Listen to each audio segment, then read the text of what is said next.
Oi pessoal, tudo bem? Boa tarde, como que vocês estão? Agora nós vamos iniciar o segundo vídeo, né? Agora mais especificamente tratando do plano de negócio, a análise de mercado. Semana passada nós falamos da análise do setor e hoje nós vamos falar dos concorrentes, dos fornecedores e dos clientes. A análise do setor foi uma análise mais ampla que vocês trabalharam o quadro de oportunidades e ameaças. Nós trabalhamos o quadro de oportunidades e ameaças, certo? Depois ele será transformado em um texto. Hoje nós iniciamos, então, o debate acerca de uma análise mais profunda desse setor. Né? E ao aprofundar a análise, nós vamos pensar concorrentes, fornecedores e clientes. Né? Então, pensar os concorrentes é o primeiro nível de aprofundamento. Né?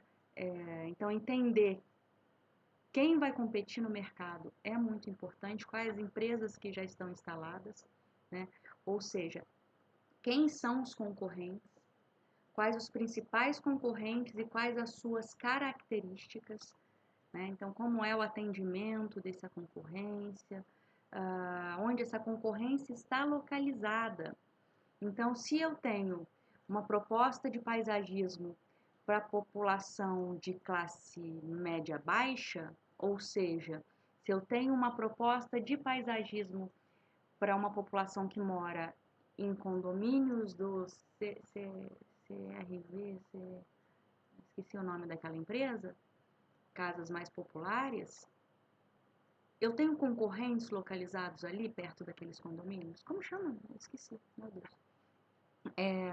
Então, onde estão localizados os meus concorrentes? Porque se eu faço projetos de paisagismo para um público menos restrito, para um público mais popular, eu não posso ter uma loja num bairro não popular. Concordam comigo? Né? Então, a localização é importante saber se a localização desse concorrente vai influenciar na minha venda, obviamente. Ele tem o mesmo público-alvo que eu, esse concorrente? Pontos fracos e fortes dos concorrentes em relação à sua empresa, em relação ao que você projeta para a sua empresa, né? E é possível mensurar algum concorrente? Então, por exemplo, eu consigo chegar até um concorrente, descobrir qual é o número de clientes que ele tem, qual é o faturamento mensal desse concorrente, né? É possível que, sendo um trabalho de escola, vocês consigam essa informação. Né? Depois vocês juntam os grupos, cada grupo fica responsável por um concorrente. Enfim, é uma possibilidade. Tá? Então, pensar os concorrentes para conhecer, tem que conhecer a concorrência para analisar essa concorrência. Então, qual é o preço que esse concorrente cobra? Qual é a embalagem, né? Como ele entrega o produto, qual é a qualidade do produto dele, como é o atendimento desse concorrente. Por quê? Porque o mercado é extremamente competitivo, cada vez mais restrito, né? Então, vocês têm que ter estratégias para a melhoria da comunicação de vocês com os clientes e, consequentemente, melhoria das vendas. Mas para ter estratégias de melhoria de comunicação e vendas com os clientes, vocês precisam conhecer pontos fortes e fracos dos concorrentes. Ok? Então, esse é o segundo ponto de uma análise de mercado, lembrando que a análise da concorrência é uma análise mais profunda. Depois nós vamos pensar, vocês vão pensar, né? Nós vamos dialogar juntos no grupo, os fornecedores, né? Quem vai fornecer as matérias-primas e os equipamentos a vocês, né? Então, quais são os possíveis fornecedores? Quais os produtos são oferecidos? Então, eu tenho um fornecedor de palmeira, ele fornece só palmeira. Eu tenho um fornecedor que fornece 6 tipos de palmeira, coqueiro e ainda mudas de nativas, né? O que interessa mais? O que sai mais barato?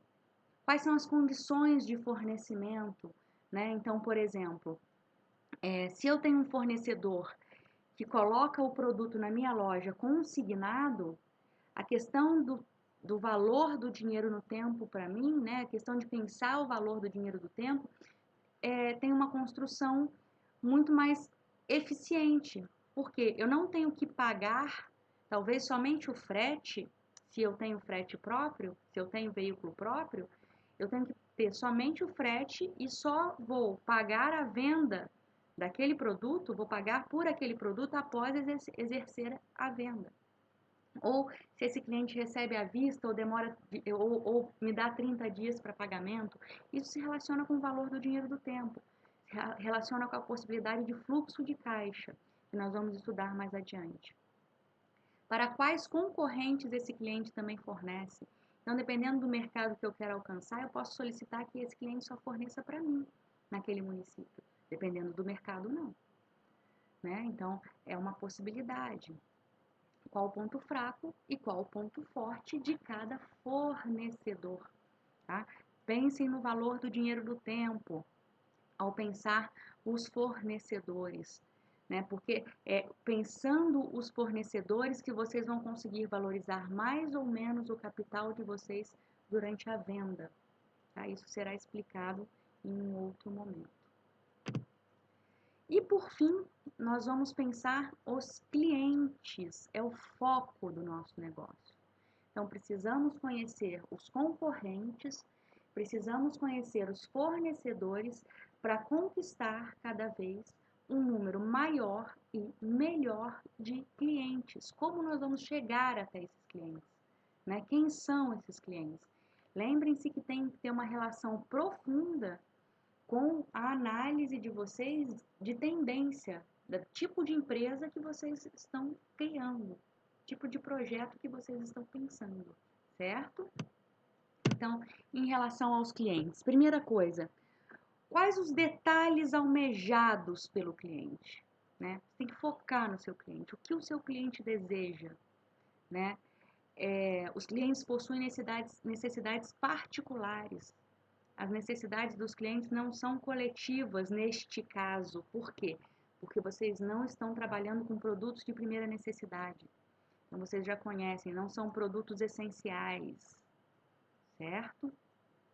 Vocês precisam dar um tratamento diferente, diferenciado para cada cliente, na medida que eles vão se desigualando. Então, o cliente, você percebe que um cliente é diferente do outro, você muda o tratamento. Né? Para fazer tudo isso, vocês precisam conhecer esse cliente. E a única forma de conhecer esse cliente e o que ele quer é perguntar a ele. Então, e aí nós temos uma frase, né, muito usada quando pensamos em mercado, análise de mercado, quando fazemos planos de negócio, que é a seguinte: quem não sabe o que procura, não reconhece quando encontra. É quase um ditado popular, ou se é um ditado popular, eu não sei. É possível que seja. Porque se eu não sei o cliente que eu quero, quando eu encontro esse cliente, eu não identifico ele. Então, por exemplo, eu tenho na minha loja um cliente, chega em minha loja um cliente com aparência urbana. E esse cliente compra uma muda de jabuticaba e várias mudas de hortaliças, de olerícolas. Possivelmente esse cliente é um grande potencial para um jardim comestível. É um grande cliente em potencial para a venda de um jardim comestível. Mas se eu não sei quem eu estou procurando, eu não vou conseguir reconhecer. E aí eu preciso ter preparo. Né? A minha loja precisa estar preparada para reconhecer o meu cliente. Objetivamente, então, essas informações sobre clientes, vocês podem começar pelo censo do IBGE, vocês podem começar a coletar informações pelo censo do IBGE, então população, número de residências, no caso de vocês é muito importante, então muito possivelmente vocês não vão ter um jardim, mais de um jardim por residência, então o número de residência é muito importante, mais do que a população, mas a população é o mais fácil de encontrar. Número de pessoas por residência, então quanto maior o número de pessoas por residência, possivelmente maior a possibilidade de ter uma pessoa que almeja por um jardim planejado na sua residência. Tipo de morador, então se é proprietário, né, qual é o tipo de projeto? Se é locatário, qual é o outro projeto? Se eu tenho muitos locatários na região, quem sabe eu consiga desenvolver projetos de jardins verticais ou projetos que possam ser mudados de local, né? Qual a idade dessa população e qual é a faixa de renda dessa população. Lembrem-se, é preciso fazer ajustamentos aos dados do censo, porque, ou ao menos na hora de elaborar o planejamento, é preciso que vocês saibam que o censo, né, ele é publicado a cada 10 anos. Então, se você teve um censo publicado, nós estamos em 2020, o último censo foi de 2010, muito possivelmente você tem alguma alteração aí, né? Então, você precisa se planejar, você precisa entender que essa alteração vai existir. Agora, é muito importante para a gente pensar o último slide, é o cliente, é o planejamento inicial, né? Então, qual é o meu objetivo inicial? Bom, eu sei que existe uma tendência de mercado X, então eu vou procurar, eu vou produzir para esse mercado X. Então, eu sei que tem no mercado atual, as pessoas têm uma relação muito importante com a biodiversidade. Então, eu vou ter o maior número de plantas, espécies possíveis, eu vou ter uma diversidade muito grande na minha loja. Mas também, a partir dessa produção, aí eu procuro o meu cliente. Então, percebam que vocês saem do cliente para planejar o projeto de vocês ou para iniciar a análise de mercado e chegam até o cliente. Então, o cliente é o foco principal, é o foco essencial. E, objetivamente, então, o que vocês vão, né, o que precisa ter nessa análise de clientela? Qual é o tamanho da clientela e quantas pessoas estariam interessadas em comprar o produto? Qual a demanda em quantidade pelo produto projeto de paisagismo e qual a demanda pela implementação do projeto? Qual o perfil dos meus consumidores? Quais são os hábitos de compra dos consumidores? Como eles gostariam que os produtos ou o produto chegasse até eles? Possivelmente não será numa embalagem de isopor, tendo em vista a tendência atual. Como os clientes desejam os produtos, né? Quais são os atributos, os aspectos, os custos-benefícios, né? Então, qual será o benefício a partir do custo do projeto? Qual é o valor agregado que esse projeto pode oferecer, né? Qual é o preço que os clientes estariam dispostos a pagar pelo projeto? Bom, pessoal, a ideia é essa, né? Quero que vocês pensem nesse sentido. Um beijo, um abraço, continuo com saudades, espero que tenha melhorado o vídeo. Beijão.